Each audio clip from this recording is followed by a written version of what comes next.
ನೋಡಿ ಇದು ಆ್ಯಕ್ಚುಲಿ ಬಂದು ಅಗಲ ಬಂದು 1 ಅಡಿ, ಆಳ ಬಂದು 1 ಅಡಿ ತೊಡಿದಿದ್ವಿ. ಓಕೆ, ಇಲ್ಲಿ ಒಂದು ಅರ್ಧ kg ಕೆಳಗಡೆ ಗೊಬ್ಬರ ಹಾಕಿದ್ದೀವಿ. ಓಕೆ, ಅದ್ರ ಮೇಲೆ ಒಂಚೂರು ಮಣ್ಣು ಹಾಕ್ತೀವಿ. ಮಣ್ಣು ಹಾಕಪ್ಪ ನೋಡಿ, ಅದ್ರ ಮೇಲೆ ಒಂಚೂರು ಮಣ್ಣು ಹಾಕೋದು ನೋಡಿ. ಮಣ್ಣು ಹಾಕಿ ಹಿಂಗೆ ಅಲ್ಲಾಡಿಸಿ ಪ್ಯಾಕೆಟ್ ತೆಗೆಯೋದು. ಈ ರೀತಿ ಪ್ಯಾಕೆಟ್ ಓಪನ್ ಮಾಡಿ, ಓಕೆನಾ, ಈ ರೀತಿ ಸೆಂಟ್ರಲ್ಲಿ ನೀಟಾಗಿ ನೋಡಿಕೊಂಡು ಸೆಂಟ್ರಲ್ಲಿ ಮಾಡಬೇಕು ನೋಡಿ. ನೋಡಿ ಈ ರೀತಿ ಮಾಡಿ ಪ್ಯಾಕೆಟ್ವರೆಗೂ ಮಣ್ಣು ಮುಚ್ಚಬೇಕು ನೋಡಿ.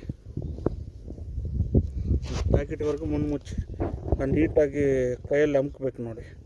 ಓಕೆ, ಆಮೇಲೆ ಮೇಲೆ ಸ್ವಲ್ಪ ಒಂದು ಅರ್ಧ kg ಗೊಬ್ಬರ ಹಾಕಿರ್ತೀವಿ.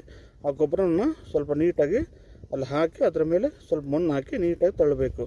ಓಕೆ, ಹಾಗೆ ಮಣ್ಣು ಹಾಕಿ ನೋಡಿ. ಕಸಿಗೂ ಮತ್ತು ಇದಕ್ಕೂ 4 ಇಂಚ್ ಗ್ಯಾಪ್ ಇರಬೇಕು. ಕಸಿ ಅನ್ನೋದು ಸ್ವಲ್ಪ ಮೇಲೇ ಇರಬೇಕು ನೋಡಿ. ಕಾಳಲ್ಲಿ ತೊಳಿಬೇಕು ನೀಟಾಗಿ ನೋಡಿ ಈ ರೀತಿ. ಓಕೆನಾ, ಈಗ ನಾಟಿ ಮಾಡಿದ್ದ ಒಂದು 2 ದಿನ ಆದಮೇಲೆ ತಿರ್ಗಾ ಇದೇ ರೀತಿ ಕಾಳಲ್ಲಿ ತೊಳಿಬೇಕು. ಯಾಕಂದರೆ ಗುಂಡಿ ತೊಡಿರ್ತೀವಲ್ಲ, ಲೂಸ್ ಆಗಿರ್ತದೆ. ಓಕೆ, ನಾಟಿ ಮಾಡಿದ ಮೇಲೆ 2 ದಿನ ಆದಮೇಲೆ ತಿರ್ಗಾ ಇದೇ ಥರ ಕಾಳಲ್ಲಿ ನೀಟಾಗಿ ತೊಳಿಬೇಕು. ಓಕೆ, ಈಗ ನೋಡಿ ಗಿಡ ಈ ರೀತಿ ಇದೆಯಲ್ಲ ನೋಡಿ.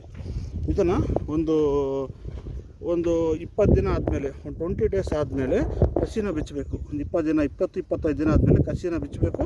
ಆಮೇಲೆ ಮೇಲೆ ಒಂದು 4 ಎಲೆ ಬಿಟ್ಟು, ಇಲ್ಲ ಒಂದು 6 ಎಲೆ ಬಿಟ್ಟು ಇಲ್ಲಿ ಕಟಿಂಗ್ ಮಾಡಬೇಕು. ಇಲ್ಲಿ ಕಟಿಂಗ್ ಮಾಡಿದ್ರೆ ಇಲ್ಲಿಂದ 2 ಇಲ್ಲ 3 ಬ್ರಾಂಚಸ್ ಬರುತ್ತೆ.